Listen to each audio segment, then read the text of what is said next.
Studio में खास मेहमान जुड़े हुए हैं। बिहार के पिछड़ा एवं अति पिछड़ा कल्याण मंत्री हरी सहनी हैं।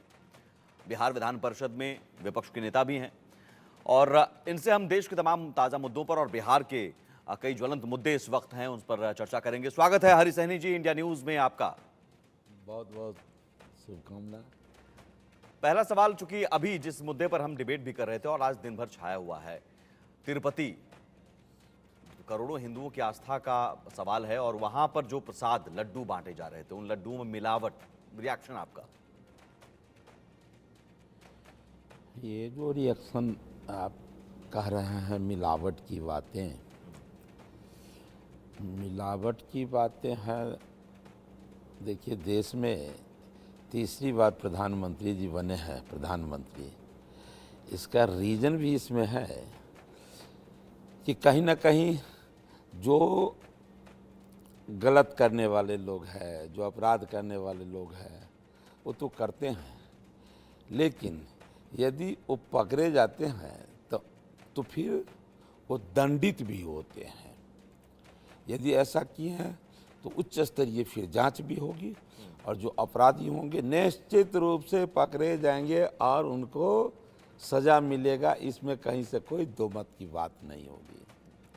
लेकिन ये कब से हो रहा था और ये सवाल बना हुआ है? ये सारे विषय वो आपको जब लग रहा है जांच इसके पीछे- चलेगी तो इसके उसमें पीछे कोई साजिश है? बार बार हिंदुओं की आस्था के साथ खिलवाड़ होना, कुछ साजिश है, कुछ लोग इसमें साजिश कर रहे हैं। देखिए, साजिश एक जगह नहीं, अब बहुत सारे जगहों पर आप जब देखेंगे तो जब विदेश में जाकर के लोग अपने देश के संदर्भ में सिर्फ और सिर्फ अपने कुर्सी के कारण जब कुछ देश का निंदा कर सकते हैं तो साजिश तो उसके लिए बहुत छोटी बात है, बहुत छोटा विषय है।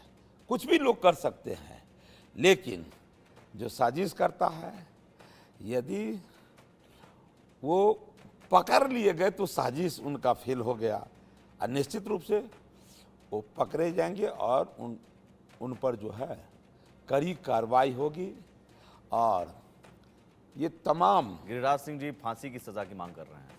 फांसी की सजा की मांग कर रहे हैं, बिल्कुल सही है। जो हमारे आस्था से खिलवाड़ करेंगे, इस देश के तमाम सनातनियों के आस्था से खिलवाड़ करेंगे तो वो माफ़ी के हकदार नहीं होंगे। निश्चित रूप से उनको कड़ी से कड़ी सजा मिलनी ही चाहिए और वो जो कह रहे हैं बिल्कुल सत्य कह रहे हैं, होना ही चाहिए। ठीक है, बिहार का रुख करते हैं, बिहार पर आते हैं। अब बिहार में आप पिछड़ा एवं अति पिछड़ा कल्याण मंत्री भी हैं और आप बिहार में दलितों, महादलितों को लेकर उनके रहनुमा होने का दम भी भरा जाता है, दावा भी किया जाता है। आपकी सरकार है और आपकी सरकार के रहते हुए पूरी की पूरी बस्तियां जला दी जाती हैं दलितों की। जला दी जाती नहीं है, किनके द्वारा जला दी जाती है?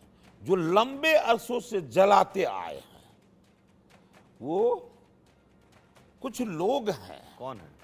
कुछ लोग हैं जो आप जब देखेंगे कि कैसा आतंक मचाकर अपना बाहुबली सिद्ध करना चाहते हैं और सिद्ध करते आए।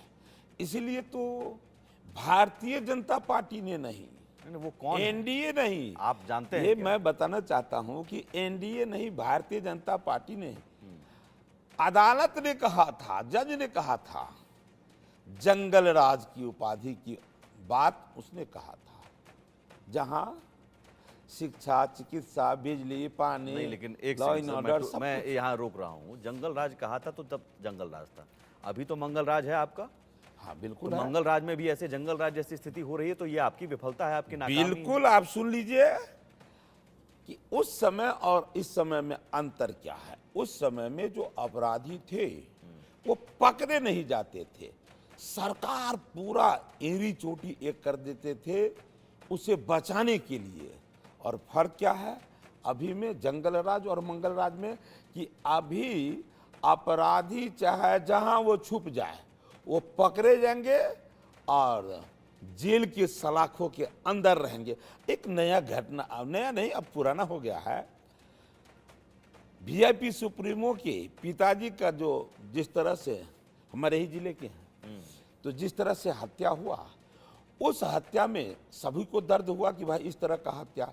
लेकिन एक जमाना था कि एक सप्ताह में 7 दिन 8 दिन में तो केस भी दर्ज नहीं हो पाता था थाने में, लेकिन यहाँ 7 से 8 घंटा के अंदर में मुजरिम पकड़े जाते हैं और वो थाना के बाद जेल चले ठीक है, जाते अच्छी हैं। बात है, ये लेकिन तो एक सेकंड परिस्थिति है। जी हरी सैनी जी, जो मामला नवादा का है उसमें ये बात सामने आई है कि ये बहुत सालों से वहाँ ज़मीन विवाद चल रहा था और ज़मीन विवाद को लेकर जो दलित हैं, वो दलित परिवार वहाँ का, बस्ती के लोग थाने में जाकर गुहार लगाते रहे, आपकी पुलिस नहीं सुनी और थाने में गुहार लगाने का खामियाजा उन्हें भुगतना पड़ा। वहाँ के दबंगों ने उनकी पूरी बस्ती जला दी। अच्छा, एक बात बता, आपकी पुलिस समय पर यदि कार्रवाई करती? पुलिस नहीं सुनती तो ये लोग बोल देते हैं ऐसे कि जो पुलिस नहीं सुनी, लेकिन आज पुलिस नहीं सुनती तो कितना दिन लगा है, क्या सप्ताह लगा, महीना लगा उस अपराधी को पकड़े जाने में? आज इतने लोग पकड़ के जेल में डाल दिए गए हैं। निश्चित रूप से जो अपराधी या जो अपराध किए हैं पकड़े गए और पकड़ के वो जो है अच्छा, अपराधियों थाने की के कोई अंदर। जाति होती है? बिल्कुल नहीं होती है। जीतन राम मांझी जाति खोज रहे हैं उसमें। नहीं, आपके जाति की सहयोगी बात पार्टी नहीं के है, नेता हैं, लेकिन कुछ लोग कह रहे हैं कि बिहार यादव में हैं। हैं जो अपने आप को दबंग मानते हैं और उस दबंगता से बिहार की जनता को वो हमेशा से डरा कर धमका कर उसे नहीं, आपने खुद का अपराधियों की जाति नहीं होती, तो कुछ जाति विशेष के लोग दबंग मानते हैं या इस तरह की मानसिकता वाले अपराधी होते हैं? वो अपराधी कुछ मानसिकता होते हैं, लेकिन जाति की बात हो बिहार में सब जानते हैं, कहने की आवश्यकता नहीं है। कह दीजिए, मांझी जी तो खुलकर कह रहे हैं। ये मैंने क्या आपको कहा? लगता है कि इस तरह की चश्मे से देखकर उस आग में वो सियासी रोटी सेकने वाली बात है कि वो आग अभी बुझी भी नहीं, उजड़ गया है कई घर, कई परिवार वहाँ पर जो सपने वहाँ पर देखे होंगे, जुटाए होंगे, और उस पर तुरंत अब देखा जा रहा है कि देखिए भाई आपकी पुलिस थी, आपकी पुलिस नाकाम रही, आपका सिस्टम नाकाम रहा, आप नहीं बचा पाए उनके घरों को। घरों को नहीं बचा पाए हैं, लेकिन ऐसे अपराधी को पकड़ने में हमारी पुलिस कितनी तत्परता दिखाई आप देख रहे हैं, पूरा देश देख रहा है। क्या इन मामलों में पुलिस की लापरवाही सामने नहीं आती है? और पुलिस की लापरवाही सामने आती है तो क्या पुलिस पर कार्रवाई नहीं होनी चाहिए? यहाँ सिर्फ पुलिस की बात नहीं है, यहाँ समाज को सुविधा देने में, जनता बिहार के नागरिक को सुविधा देने में, और जो किसी भी तरह का अपने दायित्व के निर्वहन करने में पीछे रहते हैं, वैसे हर कोई पदाधिकारी वो दंडित होंगे जो अपने कर्तव्य के पालन ठीक है करने सर, में इसमें विलंब हम आखिरी करें। सवाल, उसके बाद आगे भी बढ़ेंगे। तेजस्वी यादव जीतन राम मांझी को ब्राह्मण बता रहे हैं। अब ये ब्राह्मण, यादव, मुसहर, पासवान, ये इसमें अब क्या कहें? सियासी वो अब कह रहे हैं कि नहीं वो ब्राह्मण हैं जीतन राम मांझी, अब यादव, चूंकि यादव और ब्राह्मण के जरिए आपस में वार पलटवार रहा। मैं कह रहा हूं कि जाति देखी जा रही है। मांझी जी कह रहे हैं कि वो यादव वहां पर था, तेजस्वी यादव ने पलटवार कर दिया कि भाई वो ब्राह्मण हैं। देखिए, वो पुराने पॉलिटिशियन हैं, लंबे समय से राजनीति करते आए हैं, समाज उन्हें सम्मान देते आया और उनको अनुभव है। अनुभव क्या है कि जो लंबे समय से बिहार में धौंस दिखाकर लोगों को डराकर जो राजनीति करने वाले लोग हैं, वो जानते हैं कि वैसे कौन लोग हैं, इसलिए वैसा बोलते हैं। बाद बाकी ये अपराधियों की जाति नहीं होती। तेजस्वी जी क्या कहेंगे? तेजस्वी जी तो पूरे झूठ के दीवार पर बिल्डिंग खड़ा करके राजनीति करने के लिए चले हैं और उसी को वो अपना लक्ष्य साध लिए। उनको पता चल गया है कि मैं झूठ बोलकर हम अपने गरीब गुरबा इस समाज को ठग कर हम राजनीति करने में सफल हो जाएंगे, और बात बात में हिंदू मुस्लिम वो हमको कहता है कि ये हिंदू मुस्लिम करता, मैं तो कहता हूं कि खुलेआम आप मुस्लिम हिंदू करते हैं। हर विषय में मुस्लिम की प्राथमिकता देके आप वहां जो है, आपकी सरकार है, आपकी सरकार में वक्फ बोर्ड को पैसे दिए जा रहे हैं, आप भी सरकार में हैं। मुस्लिम हिंदू अगर वो मुस्लिम के लिए कर रहे हैं तो आप भी तो उन पर दया मेहरबानी कर रहे हैं। वक्फ बोर्ड में खूब जमकर पैसे दिए जा रहे हैं बिहार सरकार की ओर से। देखिए, और पिछले 20 सालों का आंकड़ा अगर निकालें तो आप भी एनडीए में बीजेपी रही है। बिहार का वो भी रहने वाले हैं, सारे सुख सुविधा मिलेंगे, लेकिन कुछ लोग हैं जो केवल और केवल वोट की राजनीति के लिए जो तुष्टीकरण के आधार पर जो काम करते हैं, ये बिहार के लोग या देश के लोगों को अच्छा नहीं लगता। नहीं तो वो भी हर जगह हम उनको साथ मानते हैं, वो हमारे हैं, हम उनके हैं, लेकिन तुष्टीकरण करके जो देश को कमजोर और बिहार को कमजोर करना चाहेंगे और उसी राजनीति पर वो अपना मुकाम खड़ा करके अब वो कहते हैं कि भाई जब जब चुनाव आता है तो चुनाव के समय में वो कह देते हैं ठीक है कि आरक्षण से मत करिए। ठीक है सर, एक चेहरा अभी अब धर्म जाति से अलग हटकर वो कह रहे हैं कि हम विकास करेंगे, रोजगार की बात करेंगे। पीके प्रशांत किशोर बड़ी तेजी से आगे सामने आ रहे हैं, 2025 की तैयारी में जुटे हुए हैं। कितनी चुनौती है?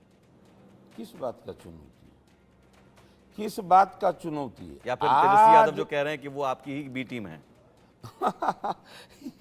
ये वो समझ रहे हैं कि हमारे बारे में लोग पहले आवाज उठावे तो मैं ही पहले बोल देता हूं, इसलिए वो कह रहे हैं जिस समय में। और मैं यदि कहता हूं कि उनका वो बी टीम है तो आप किनका बात मानेंगे? ठीक है, नीतीश कुमार 2025 में मुख्यमंत्री के तौर पर उम्मीदवार। हम लोग भाई उनके नेतृत्व में हम गठबंधन अभी चल रहा है, बेहतर गठबंधन 2025 विधानसभा चुनाव में उनके नेतृत्व में लड़ेंगे। बिल्कुल साथ है, एनडीए गठबंधन उनके नेतृत्व में लड़ेंगे ना, नीतीश कुमार जी के साथ है ना। बिल्कुल वो तो कह रहे हैं कि अब हम इधर उधर नहीं जाएंगे, आप 2 बार गलती हो गई, अब आप तो नहीं छोड़िएगा ना उनको? बिल्कुल छोड़ने का सवाल नहीं है, बिल्कुल ये गठबंधन मजबूत है। आपके जैसे एक भाई हमसे पूछे ये गठबंधन कितने दिन तक चलेगा, इसका आयु क्या है? मैंने कहा आप जिस संतान को जन्म दिए हैं क्या उसका आयु आपको पता है क्या? यदि अपने संतान का आयु पता नहीं है तो इस राजनीतिक गठबंधन का आयु हमसे क्यों पूछते हैं? भाई ये बिहार के तरक्की के लिए ठीक है, हम ये गठबंधन बना है और जब जब बना तब तक बिहार का भला हुआ है, इसलिए ठीक है। 2025 में नीतीश जी के नेतृत्व में चुनाव बीजेपी लड़ेगी। बीजेपी का अपना कोई मुख्यमंत्री का कैंडिडेट नहीं होगा, ये हरीश सैनी जी आप कह रहे हैं। अरे मुख्यमंत्री वो तो परिस्थिति के अनुसार जिस तरह का आवश्यकता, सीधा सीधा कह दीजिए ना, नीतीश कुमार मुख्यमंत्री के उम्मीदवार होंगे 2025 में। भारतीय जनता पार्टी में हर कोई, अब पूरा देश देख रहा सर है। क्लोज करना है, मैं बहुत छोटा सा जवाब, नीतीश जी ही होंगे, उन्हीं के नेतृत्व में लड़ेंगे। नेतृत्व तो है ही उन्हीं का। अरे गठबंधन निश्चित रूप से हम लोगों का सबल गठबंधन है। ठीक है सर, आपकी बातों में है स्पष्टता नहीं है, लेकिन स्पष्टता नहीं होने के कारण ही बहुत कुछ स्पष्ट हो रहा है। बहुत शुक्रिया। स्पष्टता नहीं, हम बिल्कुल कह दिया कि भाई बहुत शुक्रिया हमसे बात करने के लिए हरीश सैनी जी, बहुत शुक्रिया इंडिया न्यूज से जुड़ने के लिए।